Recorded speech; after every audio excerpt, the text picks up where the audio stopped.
1 to 2 minutes and then we'll begin.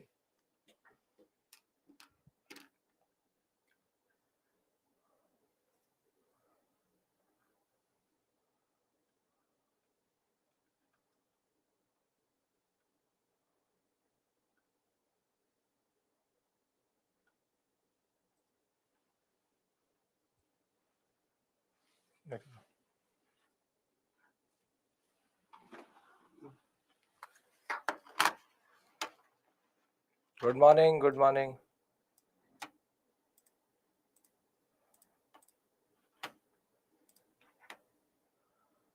CWC is Congress Working Committee. Okay. So, we'll wait for 2 minutes more. Today, very interesting set of questions and topics to discuss again. We should reach by 42 today. We'll see.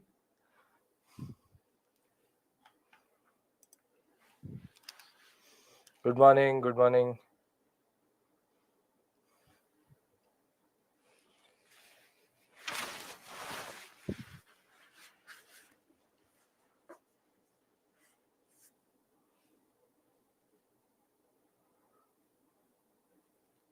Good morning. Post independence, as soon as actually most probably mid Thursday. I'm planning something vis-a-vis maybe an extra class on Saturday, so as to we're just 45 1 hour behind in a way, meaning we should have reached till Government of India Act 1935 yesterday only, but that didn't happen. So that I'm working out something. So Saturday morning, if possible, we'll do that.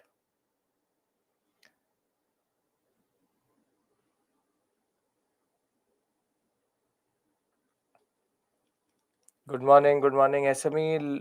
You are replying something to the student Anjali. Check your reply.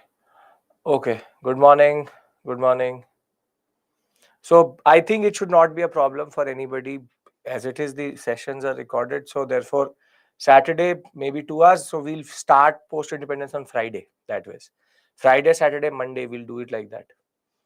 So that I have to work out. By tomorrow, I'll tell you what is the exact scene, because I don't want to rush. Generally, I don't want to, as it is, go on very quickly in this section. I want to go at a pace which makes sense. Yes, Meghna. Yes, Lakshmi. That is I need less than that only. Good morning. Okay. So today's agenda is Government of India Act 1935. The first thing we do is this only, Government of India Act 1935. And thereafter, once we're done with the Government of India Act 1935, we will go into what is called the 1936-37 elections. Very significant for communalism in India. This elections, we will follow it up with then the most important discussion we have, which is Bose and Gandhi, which is how did Bose leave the INC, what are the tensions between Gandhi and Bose, and thereafter we'll go into what is called the war response from the INC, and the target is to at least reach August offer, individual satyagrah,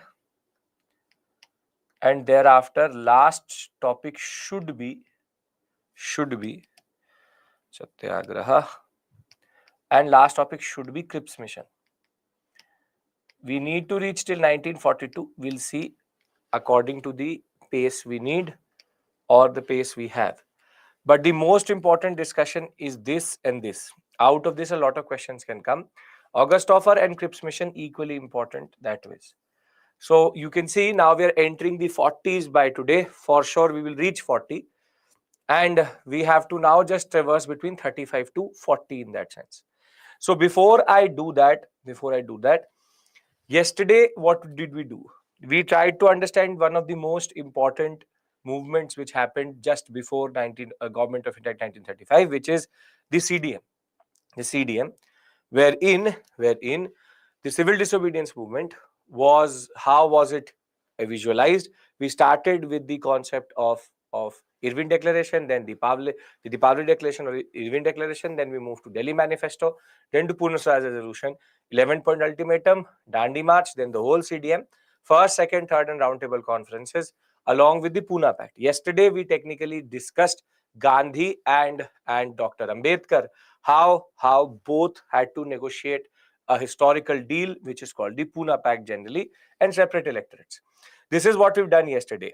Before I talk about Government of India Act 1935, we all are comfortable till what we've done yesterday and everything we've covered generally till this point, because now we are going into that critical zone of last 10 years. Very, very important, and generally is based on, again, multiple events. Understand, now there will be multiple events, one after the other, one after the other, one after the other, and you just have to keep a basic train of thought. That is it. That is it.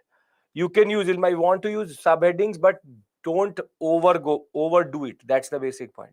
So can I start the discussion for today? Because Government of India 1935 ends our constitutional history.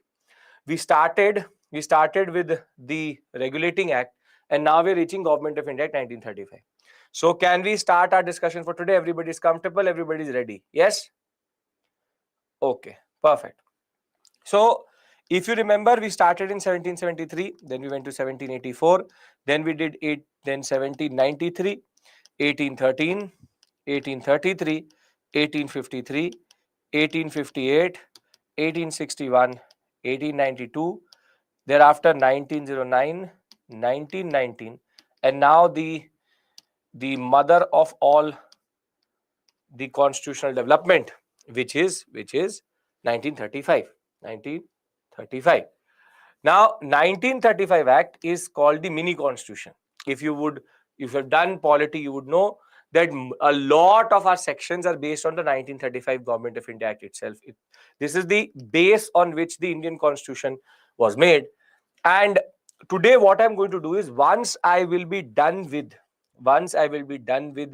the Government of India Act 1935, I will give you one major master summary from 1773 to 1935, so that we can close constitutional history in as a topic today, and you don't have to thereafter pick it up anywhere else. So with Government of India 1935, our constitutional history, all the acts are done, from Morlamento to Montague to Government of India Act 1935, and all the acts which are related to the company. So I'll try to give you a master timeline with basic summaries in that, so that you can just revise by looking at that basic timeline. So first and foremost thing is, do you need to remember these dates? Yes, these are extremely important, because these dates are bare minimum you have to remember. So from 1773 to 84, 13, 33, 53, 58, 61, 92, 1909, then it's very easy, 1909, 1919, 1935. So the first point is, we end constitutional history in that sense. Very, very major changes will come in India. And thereafter, we'll now pivot towards the politics of how we got independence. So first and foremost point, do you need to remember the dates? Yes, you have to. Second point, we'll do a master timeline today so that everything gets consolidated. And last but not the least is, yesterday what we did, everybody is clear with that. Nobody has any issue. So I can now enter this section, which is related to 1935 Government of India Act. Now, let's try to understand the context. Let's try to understand the context of the Government of India Act 1935. Yes, in a way, Kiru, yes. When we talk about the context of 1935, context of the 1935, context of the 1935 Government of India Act, we already know that the Simon Commission report was the base on which this is going to be based. Further, the Simon Commission report, you add to it the Roundtable Conferences report, which is called the White Papers. and the General Government of India Act 1919 working. When you add all of these, you get the Government of India Act 1935. And it is one of the most debated acts because there were close to 2000 debates which happened in the British Parliament over its sections. More than that, it is called a mini constitution because it was a very bulky document, very bulky document. And the way we divide basically the parts schedules, the same way exact structure was given. So the way our constitution is divided into parts and schedules, the same way Government of India Act 1935 is considered the base on which that our Indian constitution is made. White papers is the name of the report which comes out of the round table conferences. So it's called white. They could have called it anything. It's called white paper. There is no specific reason for it. The simple point is all of this brought together, you get Government of India Act 1935. Now, in order to go and discuss 1935, I hope context is clear. Yes, everybody, context is clear. Because this is what we did yesterday. Or yesterday was about creating the context of the Government of India 1935. So everybody should now pay attention because now I'm going to these sections. First, we need to understand what was the structure on the eve of as on 1934. What is the structure? Basically, what the Montagu-Chelmsford reforms created. So the structure was very simple. You have the Council of India, or let's call it what it is called.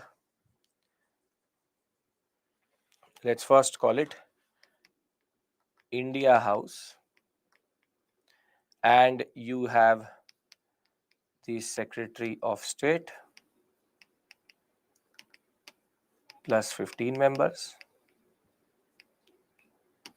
Thereafter, you have one more which is called the Council of India or High Commission of India, headed by the Indian High Commissioner. Thereafter, they both operate via the Governor General and Viceroy, Governor General and Viceroy, and he has his three bodies together: Legislative Council, Imperial Legislative Council, Legislative.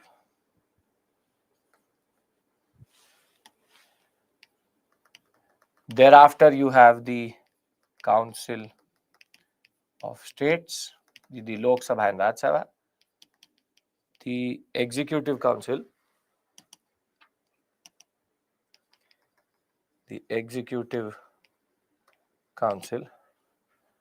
No, not everything is from Government of India 1935. We obviously add a lot of things. We have a borrowed constitution that way. A lot of features are added also from different other constitutions. You have the Executive Council. And thereafter, yes, this is based on the Government of India Act 1990. And thereafter, you have the governors. Governors, you have their own Legislative Council and they have their own Executive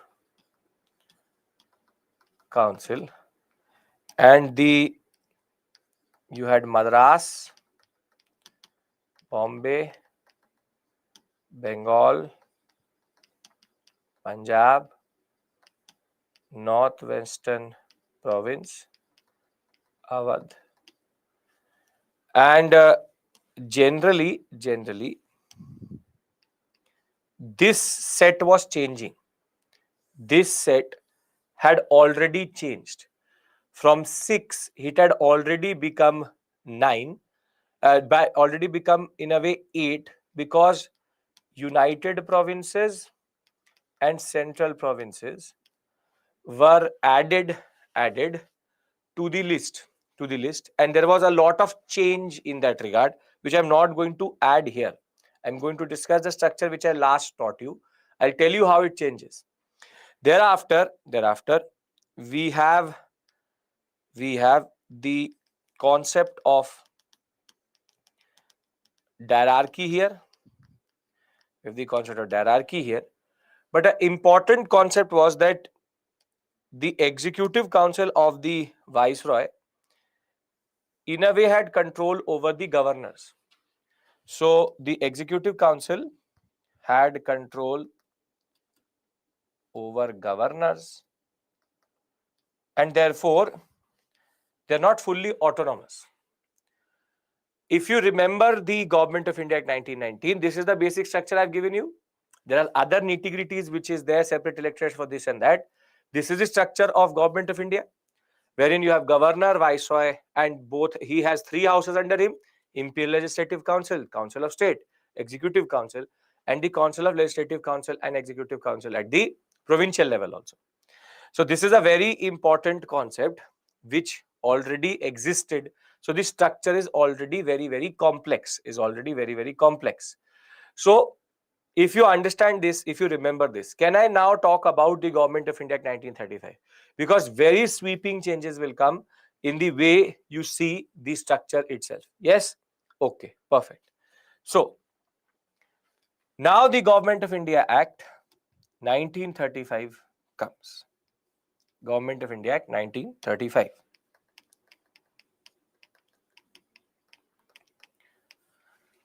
Now in this, please now start to pay attention. Multiple structural changes we will see. First change is going to happen in India House, because in India House the Secretary of State was there and he had 15 members with him. But what this act is going to do is going to remove the 15 members. This is the first change which happens, which is that 15-member council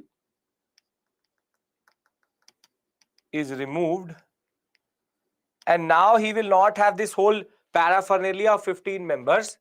Rather, he will just generally operate with 2-3 advisors. So we'll have advisors, but not defined by the act itself.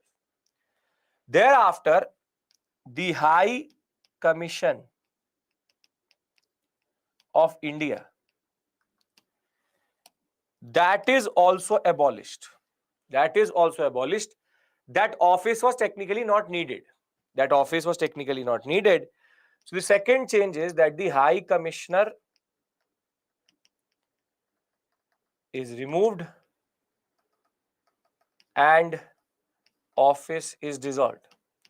Now tell me one thing, would this be a good thing for the Secretary of State or a bad thing for the Secretary of State? All of this is strengthening the power of the Secretary of State or diminishing the power of the Secretary of State? It is strengthening. Yes, very good. Basically, all power is now getting pushed into the Secretary of State. He does not have to, he's not answerable to the 15 members. He has no High Commissioner now. He just is answerable to himself. Therefore, in London, major restructuring is happening. The sole power which now controls everything is the Secretary of State, and his India House is only him and his 2-3 advisors. So the first major change is going to happen in the Government of India Act through that in London itself. So in London, this is the first stage of changes, which is concentration of power in the Secretary of State. Now hereafter, there is going to be another set of changes, but now in India. You have the Governor General and Viceroy. The Governor General and Viceroy, he will have his three bodies: Executive Council and his Imperial Legislative Council, along with Council of States. This is the basic structure which is here. Now the Government of India Act proposes but was never implemented.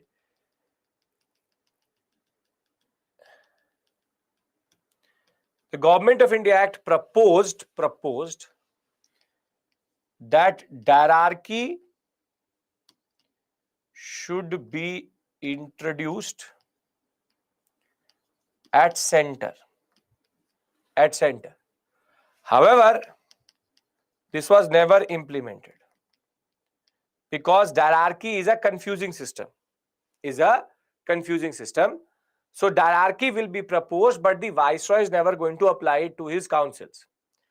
So diarchy was actually removed from the provincial level and it was added to the central level, but it was never implemented. Which brings us to the fourth change, which is diarchy is abolished at the provincial level.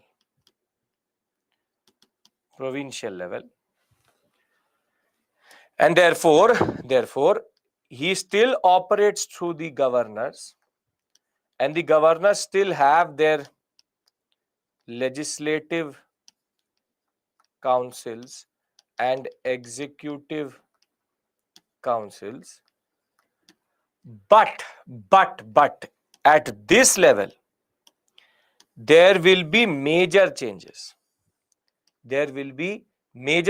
Because the control of the executive council over the governor will be removed, and this is called fifth provincial autonomy, wherein now the governor is autonomous. There is no control over the executive council, or the executive council has no control over the governor. This is called provincial autonomy, that the provinces are autonomous. But the most sweeping changes are going to happen here, because there will be two changes in the different provinces. First, 3 new provinces. Now I'm going to do that on the next slides. And bicameralism will be introduced in provinces. What do I mean by bicameralism?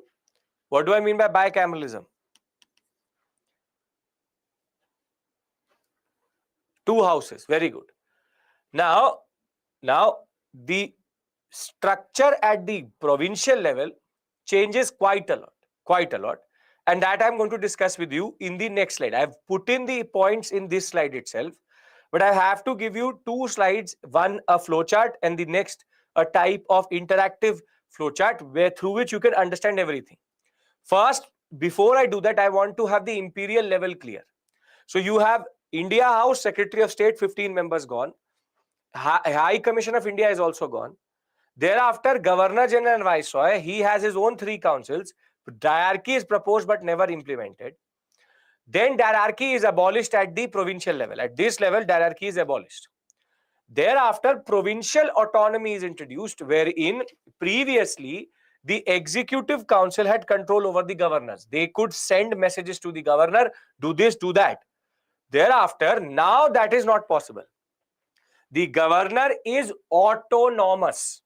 He does not have to worry about what the executive council is saying. Therefore, if you remember, in 1773, the process of legislative centralization started. And this is where the legislative decentralization is over, wherein governors become fully autonomous. They are provincially autonomous. That is why provincial autonomy. And last but not the least, is that there will be other sweeping changes wherein the new provinces will be added and bicameralism will be introduced, which I am going to discuss on the next slide. But till the imperial level, are we all on the same page? I will give you everything in another slide together, but I'm trying to right now, just give you the basic points. Diarchy was abolished at the provincial level, which, if you remember, was this the concept of governor and legislative council and governor and executive council. It was applied here. Now it has been abolished. Which has been abolished at the provincial level, proposed at imperial level, never came through. Now let's try to now concentrate on the provincial aspect. Let's try to concentrate here. So you have Secretary of State. He operates via the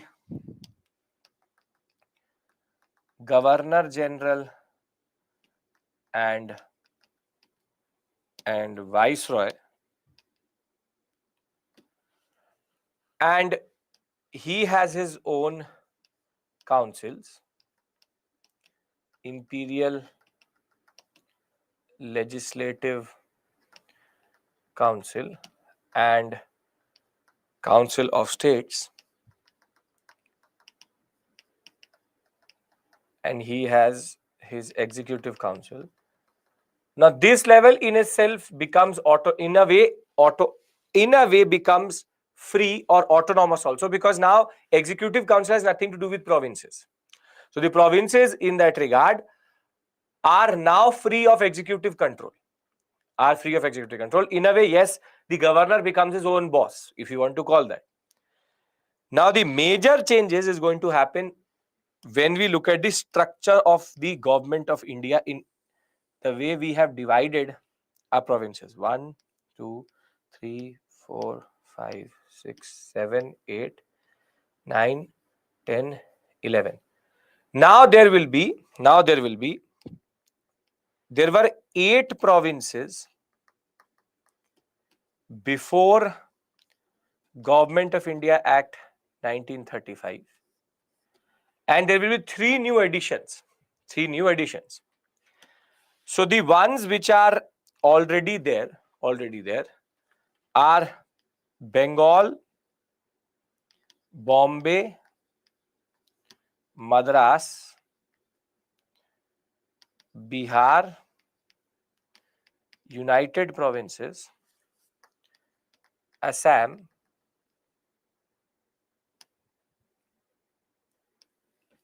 then you have Punjab, Central Provinces,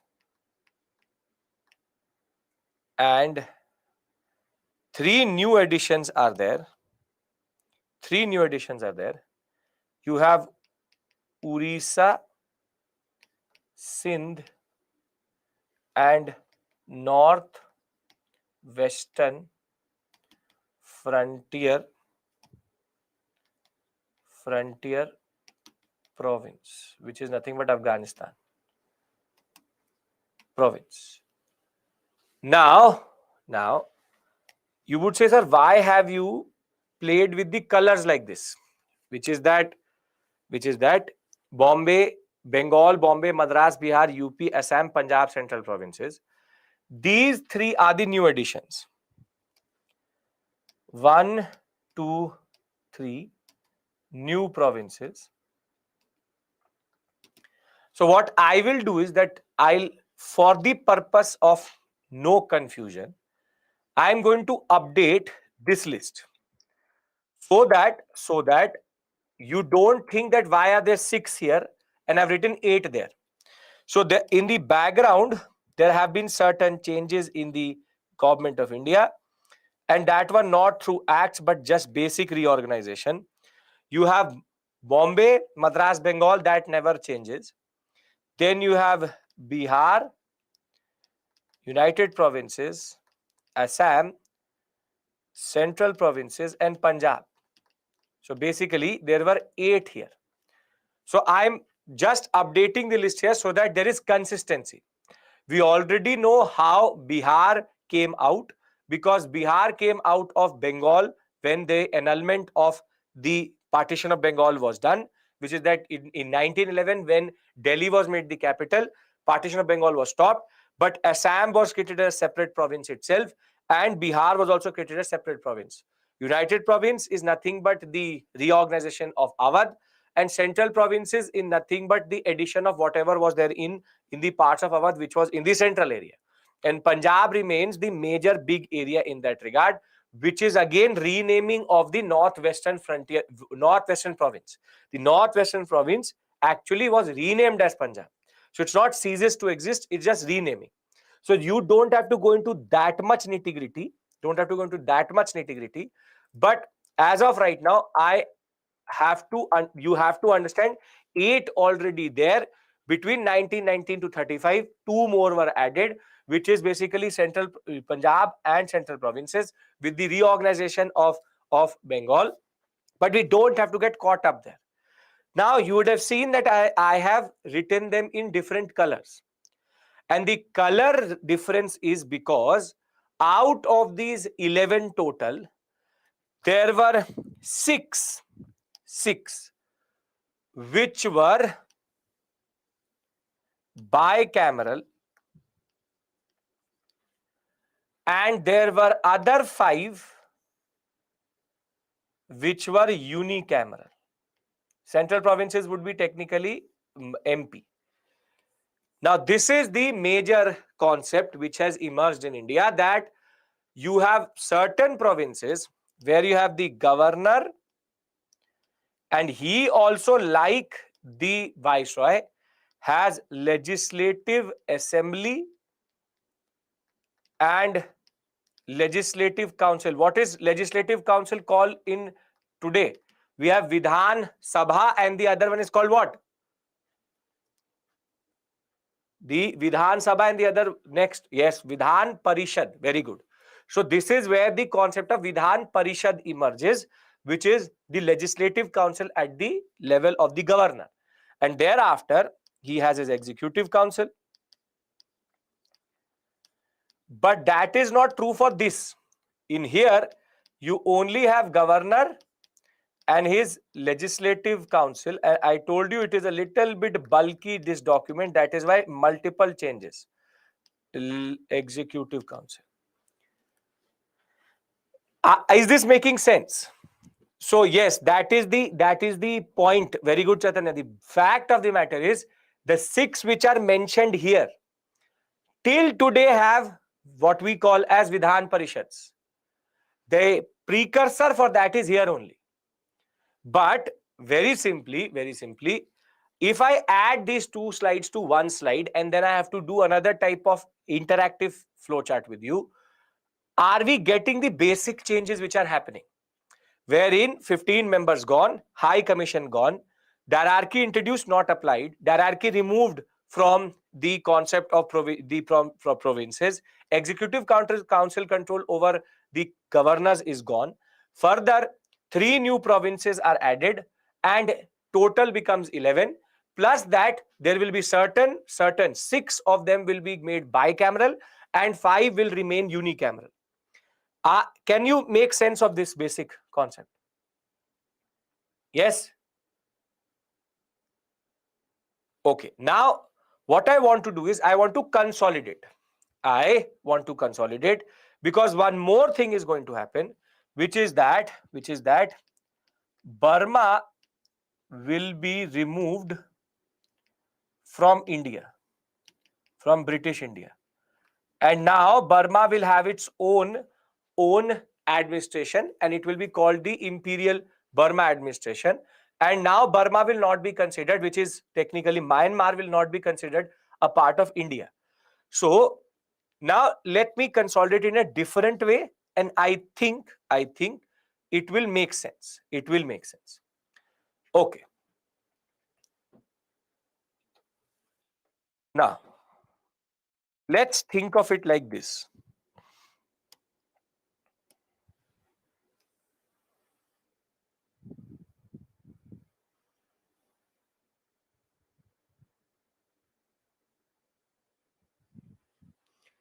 Okay, this is for you. British India. Burma is removed. Thereafter, you only have in London the Secretary of State. In India, you have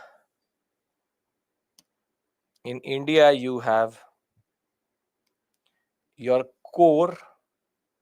Rather, let's make it where it is. You have your core.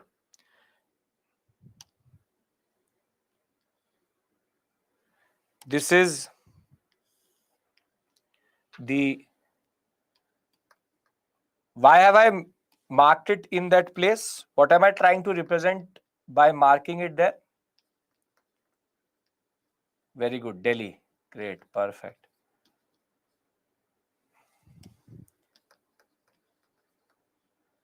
And he has his own structures.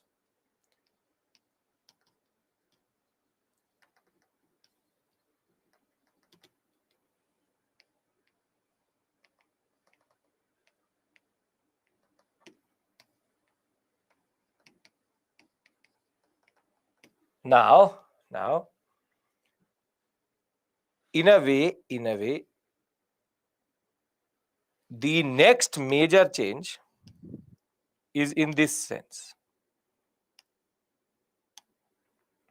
Okay. Now the color scheme matters, right? So I am going to mark in blue the ones which were already there, but I'll change the scheme also. So you have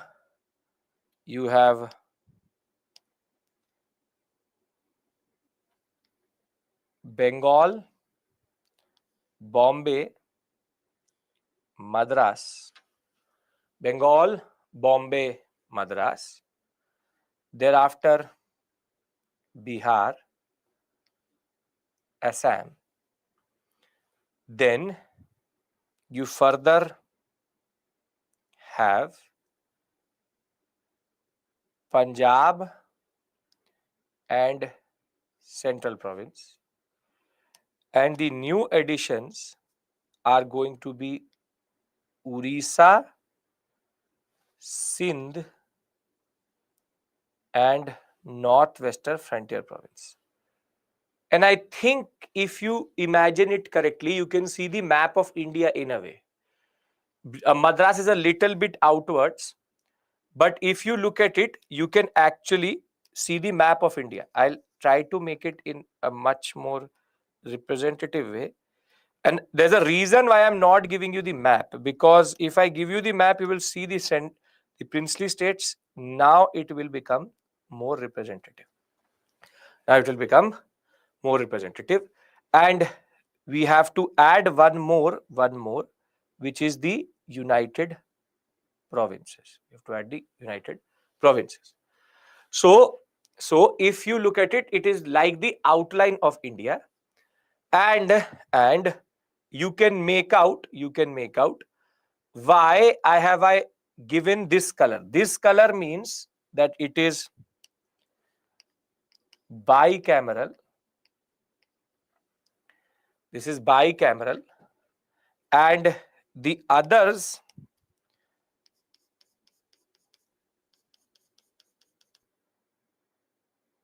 you have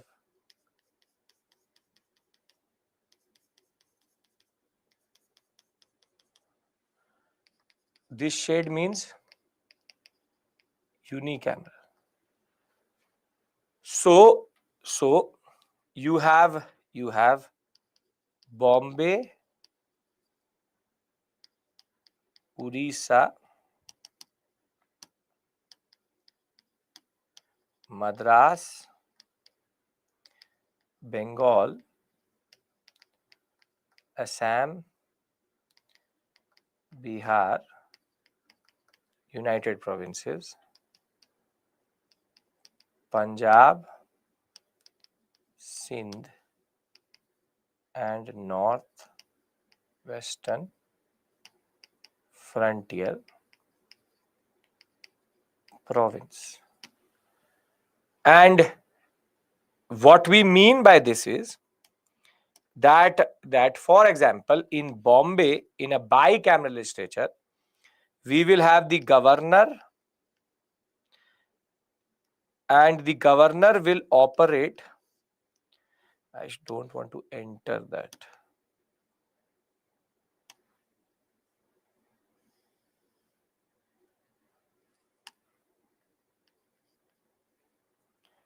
The governor then operates via executive council, and he has two houses under him, which is the legislative council and the legislative assembly. And in a state like Orissa, which is unicameral, you just have governor and his two executive council and legislative council. So very simply, the three new additions, this color has been used for the new additions.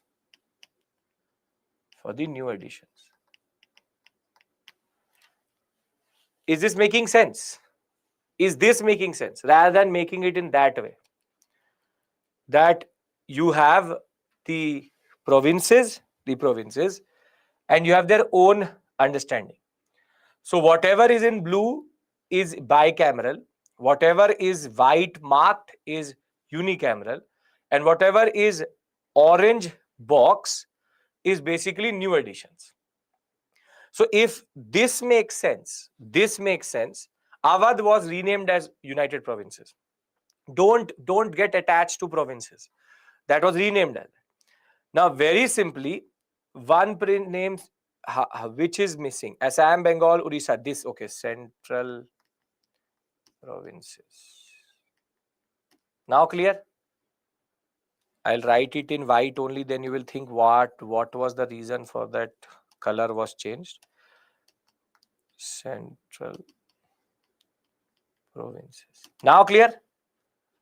Now, if this makes sense, and this makes sense, I want to bring everything together into one slide, so that green color is that they are old states. You can do that.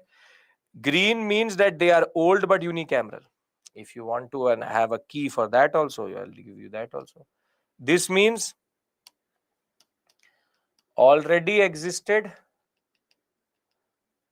but unicameral. But I don't want you to complicate it this much, right? So can I consolidate everything together into one structure? Come on. Till this point, we have hierarchy. I've given you an example. There is no hierarchy. Firstly, there's no hierarchy at provincial level. You mean bicameralism. Bicameralism, given you an example in the form of Bombay. No, it is true for everyone. Can I consolidate? Is this making sense? Come on, have to be more vocal. Still a lot of changes I've not told you. These are the structural changes. Yes? Okay. Now,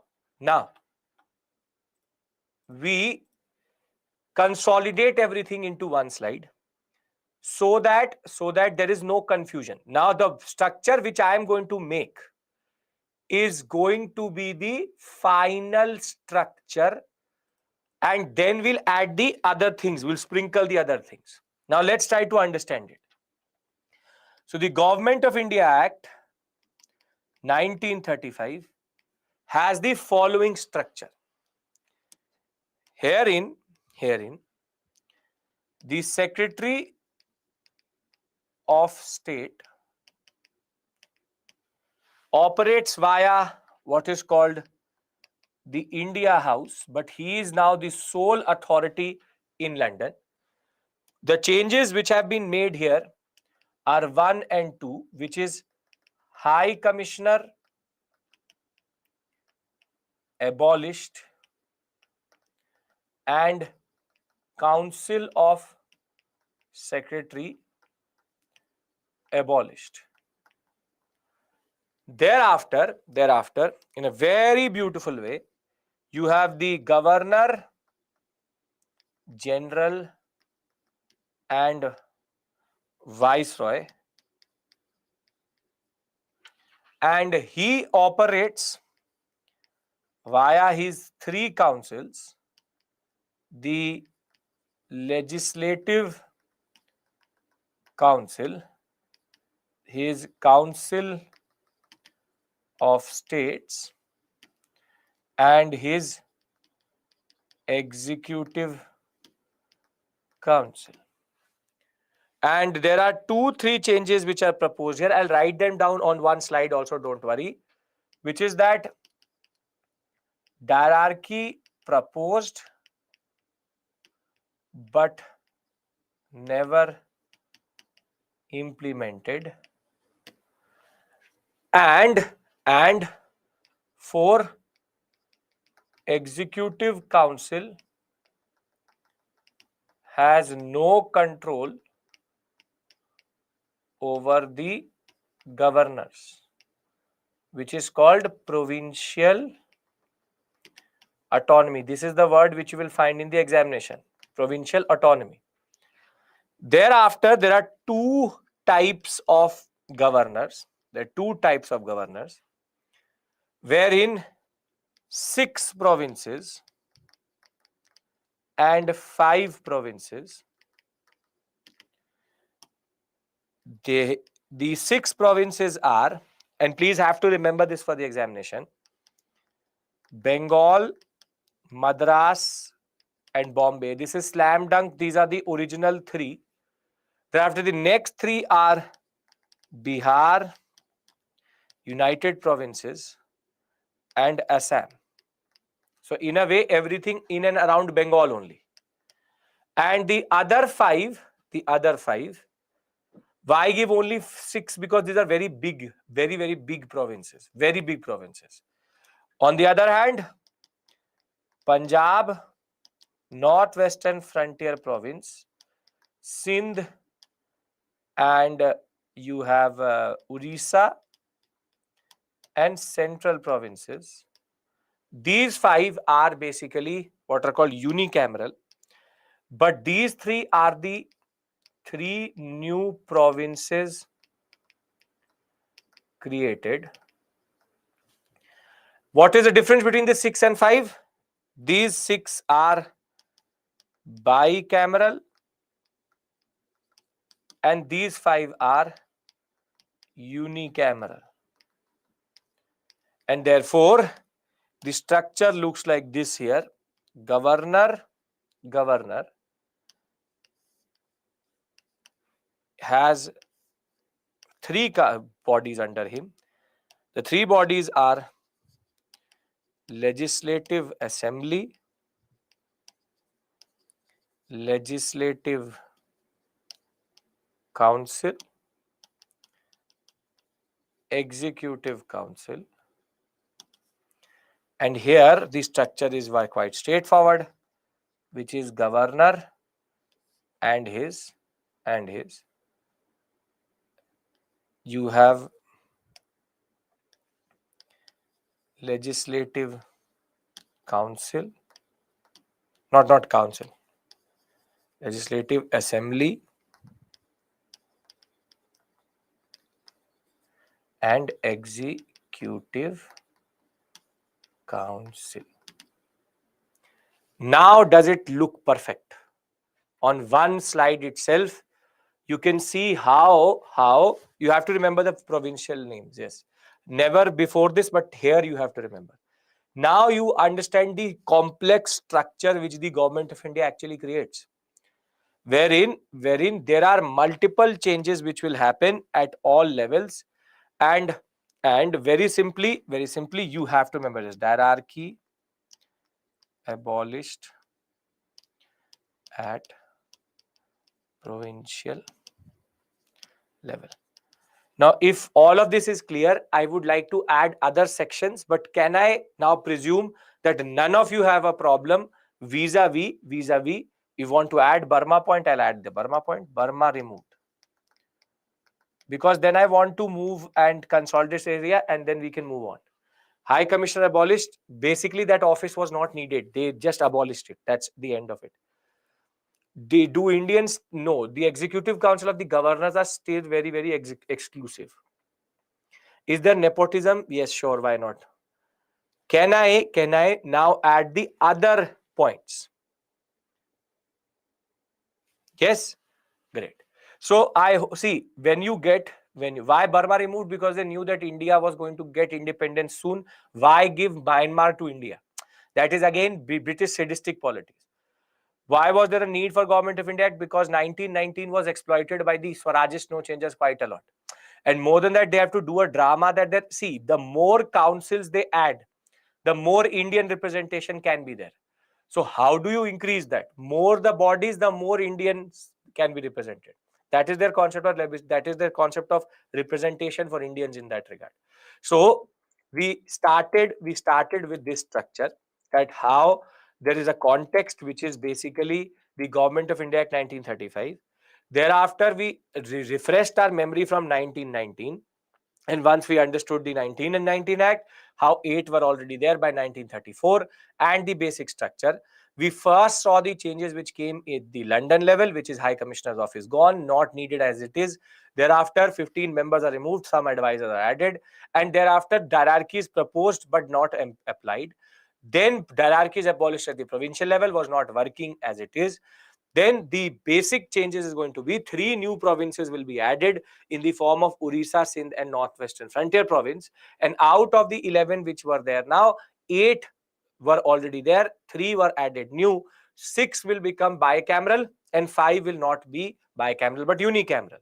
And therefore the Indian landscape looks like this, whereas Myanmar is removed, and the old states, what is common to Bombay, Madras, Bengal, Assam, UP and Bihar is that they are very big, very, very, very big, what we call as population wise, very big provinces. Therefore, there was a need to expand representation. That is why they made them bicameral. Northwestern Frontier Province would be modern day, in that sense, what we call as Afghanistan, Pakistan area. Thereafter, just to consolidate everything together, these are the 8 changes which happened in structural concept. There are further 6 more changes which I need to explain to you, but everybody is comfortable with these 8. Nobody has any issue. Everybody has to say yes right now. Then we move forward, because there are multiple changes which were added more to this council itself. Diarchy is the concept of, now don't ask me, I presume that you know diarchy, but still I'm telling you, diarchy is the concept where the governor of the provinces used to have reserved and transfer subjects, in which certain subjects were only legislated by the Executive Council and Governor, which were called reserved, and transferred one which were done with the Governor and the Legislative Council. Please don't go backwards as we are moving forwards. Don't do that. So very simply, the division of power which we saw in 1919 is still there, wherein you have the union list and you have the, or what we call as the imperial list, and the concept of provincial list. Now, if you are comfortable, I'll add that there is a new concept which is going to be introduced, and that new concept is 8 points are totally clear in your mind. You all have agreed to that. Now, the 9th is related to what you asked me, is that for the first time, the concurrent list is going to be created. A new legislative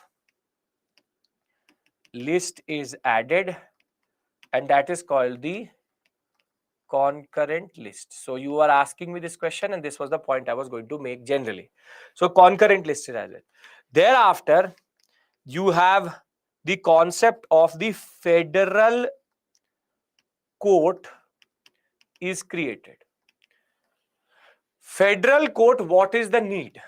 Because there is provincial autonomy, now there's a court which deals with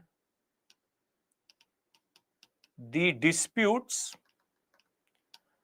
between the imperial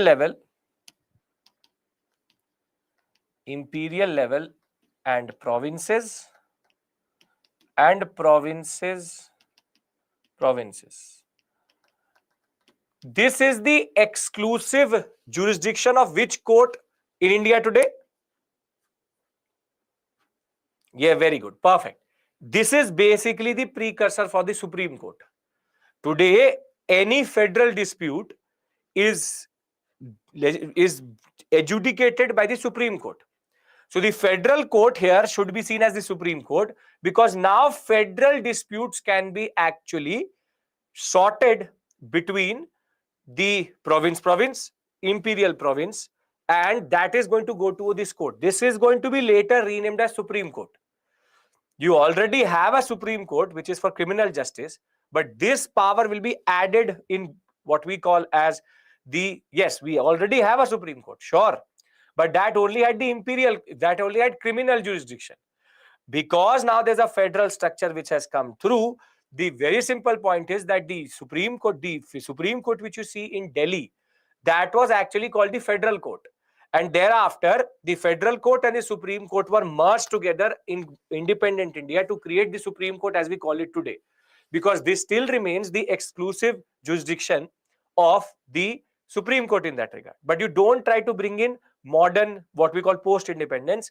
Just keep, I'm trying to give you a basic understanding wherein Federal Court acts like the Supreme Court in modern day India. Make sense? I'm just trying to give you a basic analogy so that you can understand it. I'm not trying to say that it is the precursor, this, that. I'm not trying to say that. I'm just trying to explain it to you through something which you already understand. Very good. Thereafter, it will give separate electorates. And now this is the audacity and the, you can call it the way the British wanted to always divide India. They gave separate electorates to women, labor, and depressed classes. Now, this is something which goes against what already MacDonald had already done, which is to amend the concept. But depressed classes are still given separate electorates. But Dr. Ambedkar is going to reject it. They will never use this for themselves. But depressed classes are still given the concept of separate electorates. But the last thing which I need to explain to you, is the concept of All India Federation, introduced, or we can say proposed, but never implemented. Now, can I discuss with you the concept of All India Federation? Again, never implemented, never created, but was proposed. Everybody is comfortable with the first 11 points. Yes, I'm asking you multiple times because this is a fundamental act which you need to understand. This federal court is created in Delhi. Okay, perfect. Now, what do you mean by All India Federation? What do you mean by All India Federation? See, what was proposed, this is proposed, never applied. And I'll tell you why it was never applied. The simple point is, they argued that India should be a India will use 2D only, that will make more sense. India should be a federation. India should be a federation. This is All India Federation, in which the Governor General and Viceroy,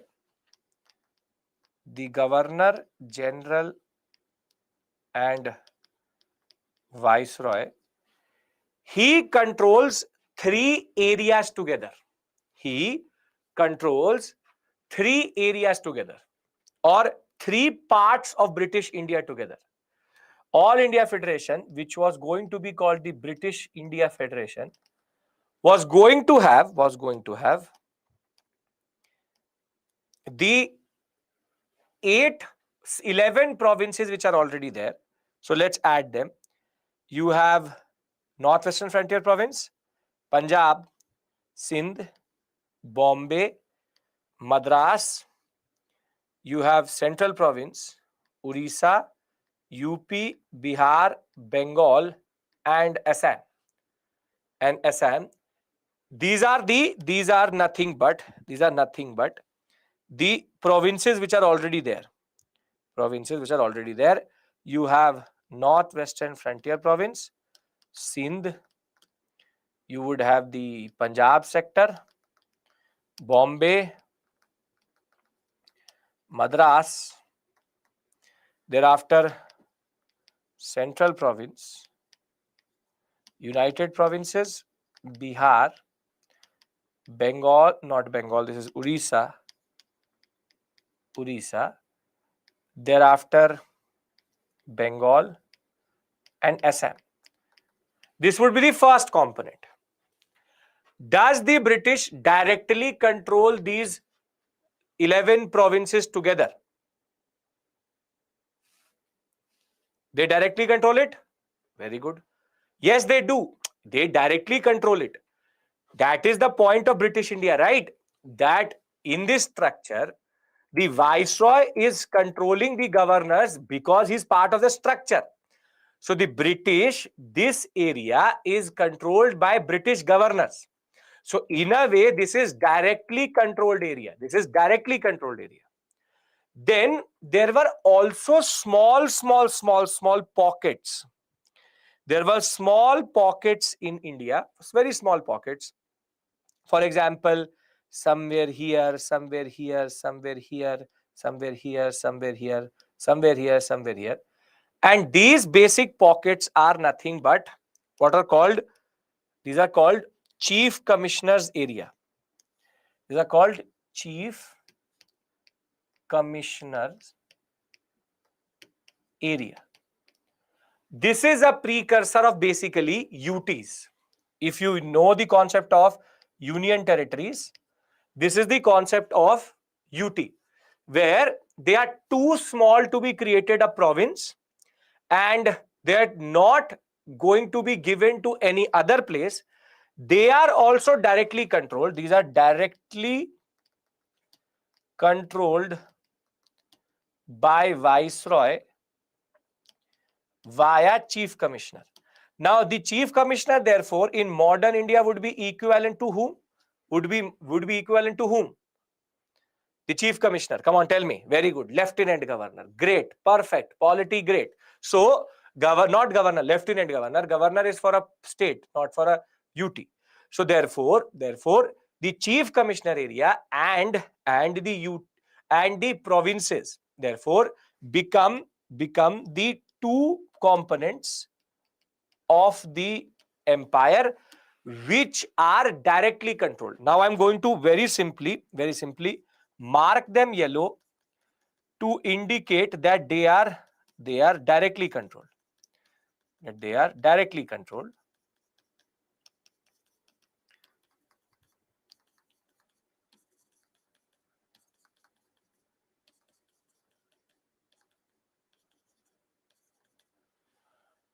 Now this means that they are directly controlled,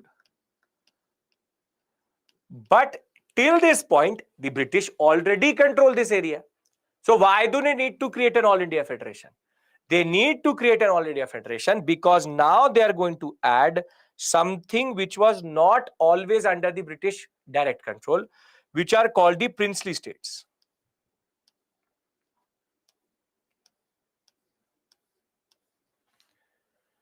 Very simply, the addition of the princely states is something which led to non-implementation of this provision itself.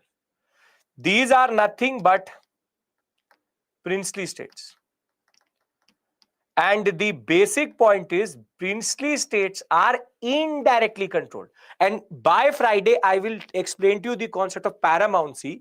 And I'll tell you that they basically have internal freedom, but externally they are just accepting the authority of the queen.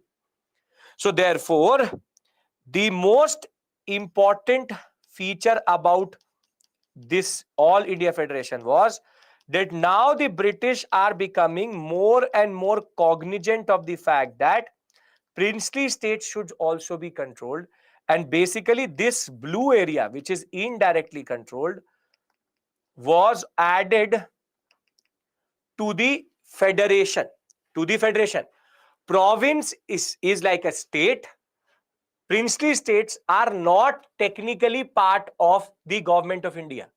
Understand, the British government of India has only direct control over the yellow areas. The blue areas are only namesake part of British India. In a way, that is why you would have seen when I made this map, did I add the princely states? No, because the Government of India Act 1935 does not technically apply to the princely states. Rather, it is the provinces which are directly controlled by the center, and the princely states remain in a way semi-independent. So why was that this whole concept was never implemented? The problem was that as soon as the Government of India Act said that an all India federation should be created, which would include the provinces, chief commissioners area and princely states, the princely states started to say, why are you adding us to the Government of India, or why are you adding us to basically the concept of the federation?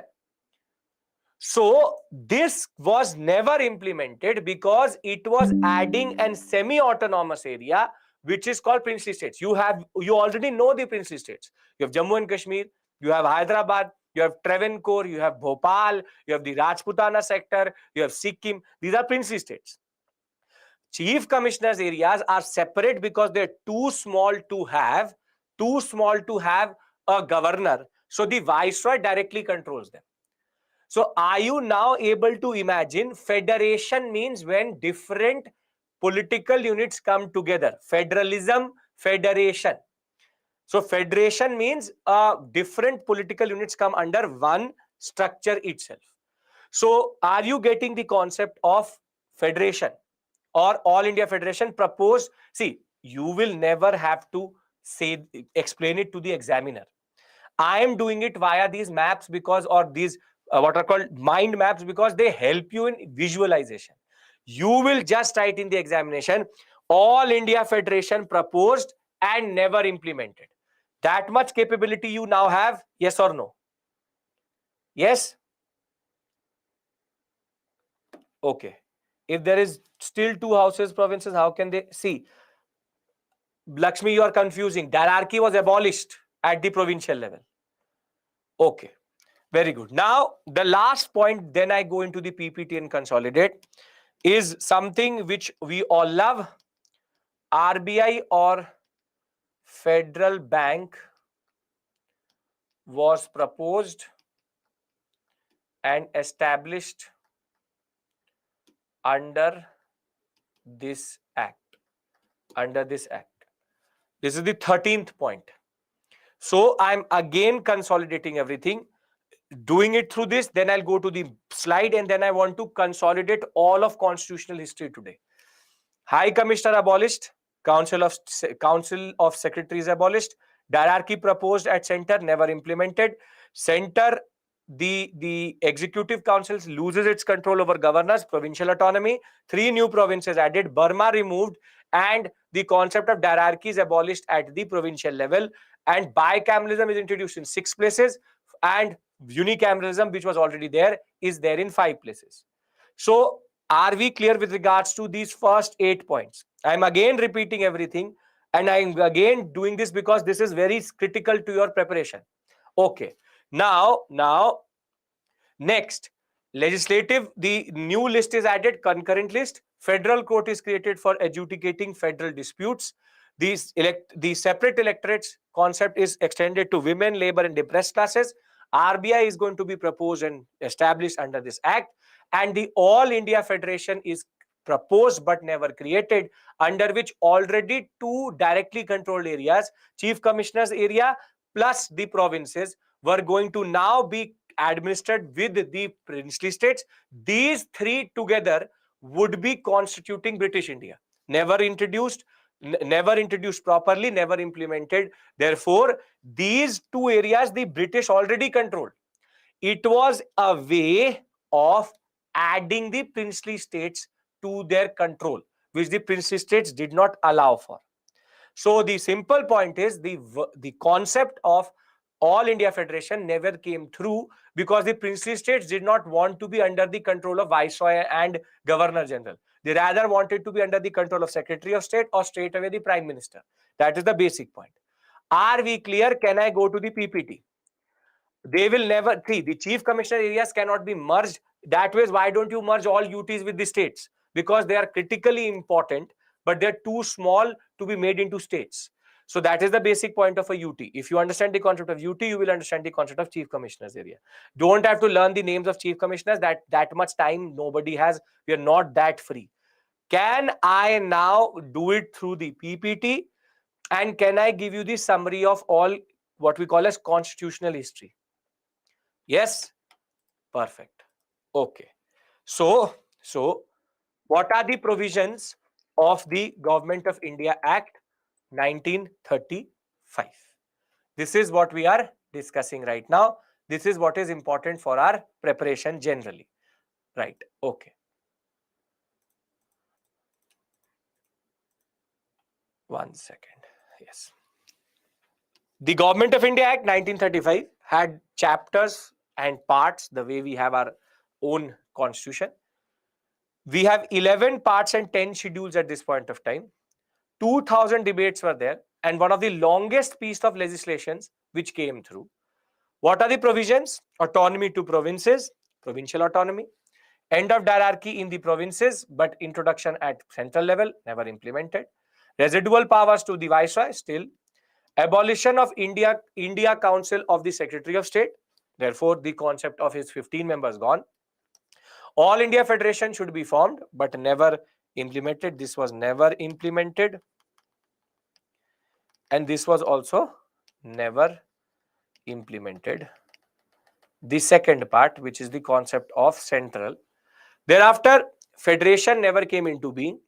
It increased the franchise from 7 million to 35 million in India. 3.5 crore people could now vote. Federal Bank RBI will be established. Federal Court will be established by 1937. It will settle disputes between the center and the province.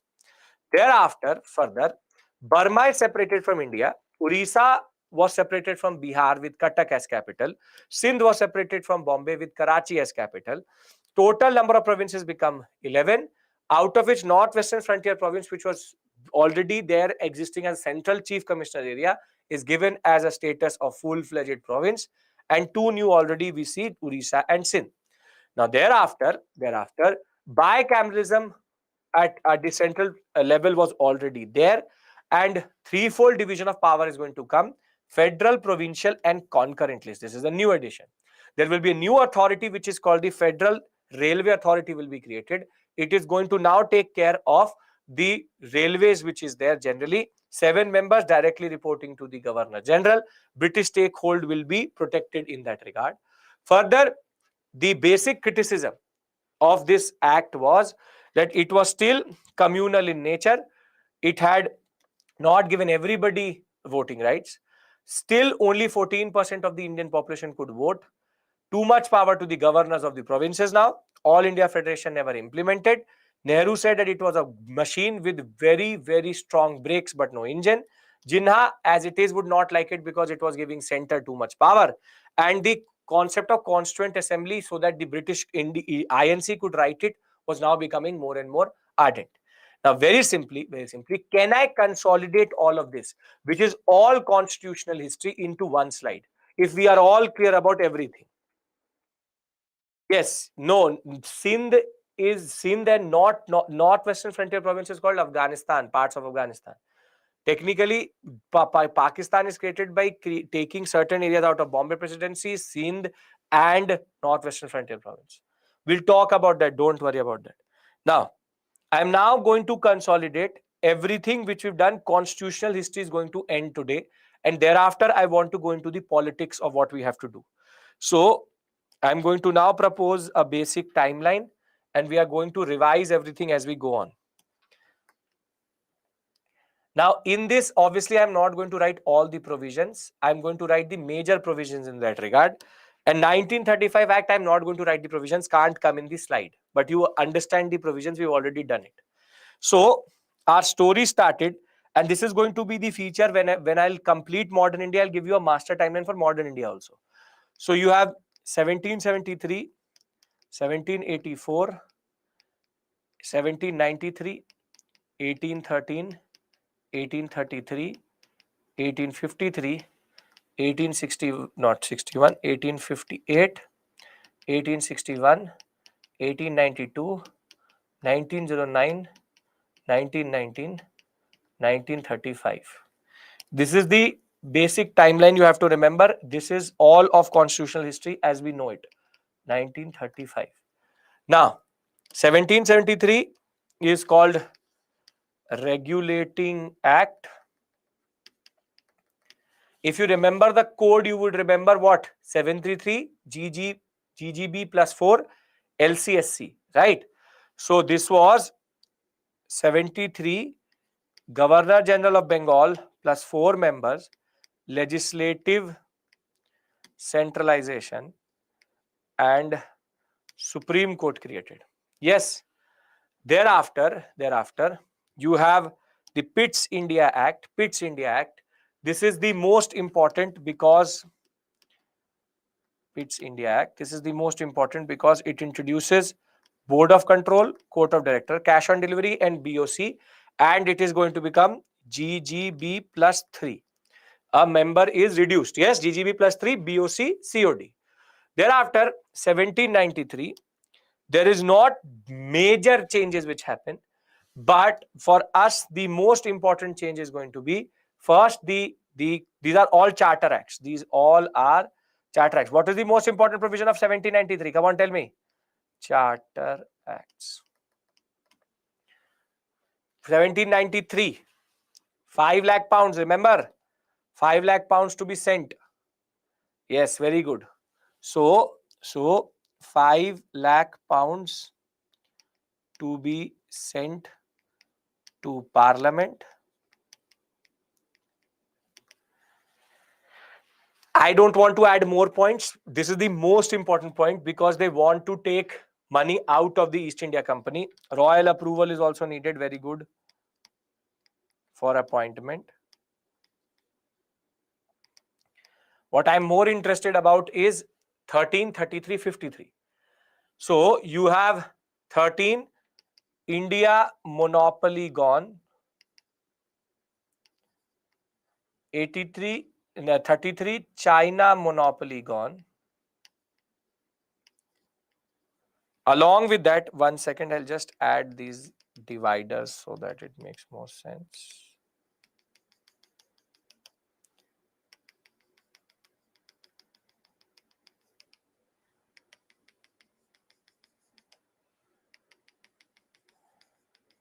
Yes. So 1813, you have missionaries which can operate in India. Missionaries can operate. Education grant of 1 lakh rupees. Thereafter, 1833, Governor General of India. The Bengal title is removed, and thereafter all power gets centralized into the Governor of India, and more than that, provinces can only propose laws, not pass it. 1853, open competition and executive council and Legislative Council concept. Thereafter, now comes the main area out of which questions quite a lot are asked. This is very, very easy. This is very, very easy. East India Company control lost and crown rule. The concept is going to be Governor General and Viceroy plus Secretary of State plus 15 members. Then the 1861. 61 is known for three very standard things. You have what is called the portfolio system. And 1861 known for what? Portfolio system introduced. Further, come on.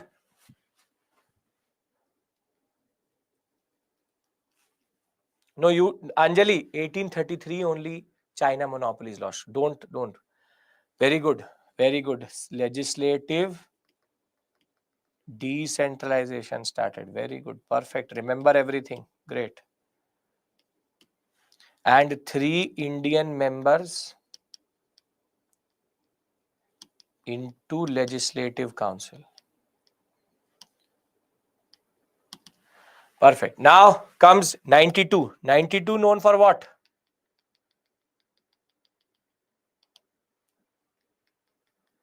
(1892). Very good. Indirect elections. Great. Already remember without even one revision. Indirect election concept. Very good. Thereafter, Morley Minto. Separate electorates. Montague Chelmsford. Diarchy. And separate electorates to Muslims. Very good. Perfect. Thereafter, diarchy, and we have already discussed provincial autonomy, completion of process of legislative decentralization. You have, yes, here you have bicameralism. Very good. That is that. See, here I presume that you are going to add. It was about revising the first. See, now last thing I'm going to do here is that this period is till this point is the period of legislative centralization, and here on out, from this point forward, it is the period of legislative decentralization. Done, everybody? So see, 35, 19, 1909, you remember. There are multiple provisions. We'll add it, etc. I am writing. You can add it as per your wish. But now, can I say that you understand constitutional history perfectly? Yes. Because here, this point forward, there will be no discussion related to constitutional history now. Because this was the last thing I needed to do. Close to 1.5 hours I have put in. I could have done it within 1 hour, but I put in this effort to make sure that we consolidate everything here. And hereafter, it's only politics. Yes, what type of questions can come? Any type of questions. You can be asked questions related to statement based. You can be asked chronological order. But remember, basic provisions you have to remember. I'll show you the questions on Thursday or Friday. There are questions which came with regards to the basic standard question. You saw that Montague Chelmsford reform, they asked what is it related to also.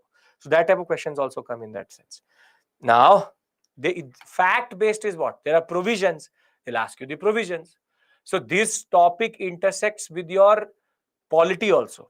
So that question could be equally polity and it could be equally in that regard. Mains questions, again, the mains question will be about more about in the sense that How legislative centralization is happening? How is legislative decentralization happening?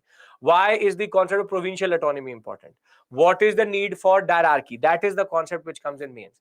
But mains, there has not been any direct question on give us a short note on, nothing like that. Nothing like that. Can we take a break? And when we come back, we can start with the discussion on the elections which are going to happen in 1936 based on the Government of India Act 1935. Yes, I can now presume everything is perfect and this topic is etched into your mind in the way it should be there. Yes, I want, if you've never said yes, you say yes at this point of time, because this topic we will not revisit now. Done. Perfect. So what is the time? It is what? We presume it is 7:30. See, if it's heavy or not, that is a separate issue altogether. It is quite a lot. Obviously, it's a lot, but what I'm covering is both political, polity, and history together. So that way it becomes heavy. That is the only thing which is there. So we presume that it is 7:30. We come back at 7:40. Once we come back at 7:40, now we will move towards independence. First important thing, how Muslim League is going to perform really badly. And thereafter, we will go into discussion on Subhash Chandra Bose and Gandhi. Again, a very important discussion, should take an hour with regards to that. Right? Clear, everyone? Come on. Okay. So we come back at 7:40.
Welcome back.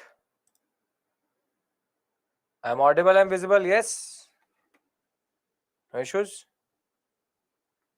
Perfecto. Great. So now we go back to where we actually have to understand the concept of politics, and we need now move towards our independence again. So Government of India Act 1935 is done, constitutional history is done. Now there's a concept of the Constituent Assembly which was formally announced by C. Rajagopalachari on 15th November 1939, which was based on adult franchise and was accepted in August offer, which is where we are going towards. But this idea was first proposed by no one else but N.M. Roy, and it became an official demand by 1935. Simple point of the matter is, why am I telling this? Because now the Government of India Act 1935 has been introduced, and under the provisions of the Government of India Act 1935, there was going to be an election in 1936. Now, please pay attention. I'm now going to start to build up towards the Haripuri and Tripuri session. I'm traversing between 1935 to 37. Now, the Government of India is now going to hold elections under the new provisions of the Government of India Act 1935. And the year of 1936 was quite important because in 1936, a proper election was going to take place, in the sense that it was based on close to 3.5 crore people, but still 14% of the Indian population, but still a very big franchise that ways. And therefore, there were two major parties which we need to keep an attention or an eye on: the Indian National Congress and the Muslim League. So the INC and the Muslim League are considered two very important parties in this basic landscape of different parties which were there. And 1936, there were a lot of things which were introduced also. For example, the Indian National Congress is going to have what is called a manifesto, that we are going to fight this election on the following features. And ironically, the first thing was, we reject the Government of India Act 1935. They're fighting the election on the Government of India Act 1935. But the first, like you have the concept of manifestos. Here's a manifesto which says total rejection of the 1935 Act, release of all political prisoners, the disabilities on gender and caste will be removed, radical transformation of agrarian system, substantial reduction of rent and revenue, scaling down rural debt, and right to trade union and strikes. Tell me one thing: does the Congress, even when it comes to power as in legislative councils, have the control over these things? Declaration, manifesto, same thing, doesn't really matter. No. But politics is politics, wherein they are making big claims that we will do this, we will do that, we will do this, we will do that. That is standard thing which does not this transcends the colonial to post-colonial. Now, why is this election so important? Before I go into the nitty-gritty, 1936 election is seen as an eye-opener for the Muslim League. See, when this election is going to happen, nobody ever doubted that the INC was going to do well. The INC was able to manage close to 719 to 16 seats out of an 1100 council. In at least 8 of the provinces, they were able to make governments also. A very beautiful performance. INC had shown that it really did represent the people of India, and its basic performance was great. Perfect. So the elections will happen in 36, 37, and 11 provinces it will happen. INC will be able to manage 716 seats out of the 1161 which it will contest, and it will emerge in 8 of these provinces, except for in Bengal, Punjab and Sindh. It will emerge as a major power, as a majority power. However, though it got a majority in all provinces, when it came to Bengal, Assam, Punjab, Sindh, Northwestern Frontier Province, it did not manage good seats when it came to the Central Legislative Assembly. So whilst in the Provincial Legislative Assembly they did well, they emerged only as the largest party in Bengal, Assam and Northwestern Frontier Province when it came to the Central Legislative. This is Provincial Legislative Assembly. This is Central Legislative Assembly. Legislative Assembly. So the point was that when it came to provinces, everything was perfect and the Congress performed very, very well. Gandhi did not fight from any seat and did not even attend any of the meetings, because Gandhi said that I'm too above all of this. I will not do politics. I will not do politics. Now, INC's performance is given. It's given. It's like, you know that the INC was going to do well. I hope you understand this point, that INC was always going to do well. That is not the problem. I hope this point is clear to you, because there should be no doubt that the Indian National Congress with Gandhi, Nehru, Subhash Chandra Bose, towering members, Patel, you have Rajendra Prasad, JB Kriplani. It's like a star-studded performance itself. But why is 36 important? Is because if you look at Central Legislative Assembly, means at the center, Pinto, don't do this. I've discussed constitutional history for now close to 1.5 hours, and you're asking me the difference between Legislative Assembly and Council. So Legislative Assembly would be at the provincial level, Council, Imperial Legislative Council is going to be at the imperial level. So INC, perfect, no issues. But the Muslim League used to claim quite a lot of things. So since 1906 till 1936, for 30 years, if somebody asks Jinnah, what does the Muslim League represent? It represents the Muslims of India. We are the representatives, sole representatives of the Muslims in India. We are the best. We are the only one. I am the sole representative. Now 1936 election happens. And by this point of time, communalism is rising. The communistic tide is also becoming more and more what we call as a little bit more aggressive. Remember that when I say communalism basically means when there is antagonism between two communities. Could be any community, that doesn't matter. Communalism generally is a generic term, but in Indian context, communalism has a very specific context or specific definition. Communalism in Indian context always refers to the engineered hatred and conflict between Hindus and Muslims. And the word here is the most important, is engineered, because all of this antagonism was created by the British. Their divide and rule politics since the partition of Bengal was to make sure that hatred is created between Hindus and Muslims, because if Hindus and Muslims came together, colonial rule would have ended 10 to 15 years before. But they divided us so that our interests were separate. Now, by 1930s, communalism was going into that phase that riots used to also happen, in that sense that engineered riots, people were creating conflict. Viceroy used to say that somehow go and do something so that riots start. It was about undercutting the INC. And we already saw that when Gandhi went to the roundtable conferences, minorities issues, the British could see that their solution for the INC was minorities. That if we have to delay independence, if we have to delay transfer of power, make the minorities issue the main issue. So that is how they undercut Gandhi, that is how they undercut the INC. And this election was seen as a litmus test, as a test of how communism actually did. And this Muslim League saying, we represent the Muslims, we represent the Muslims, this was the test.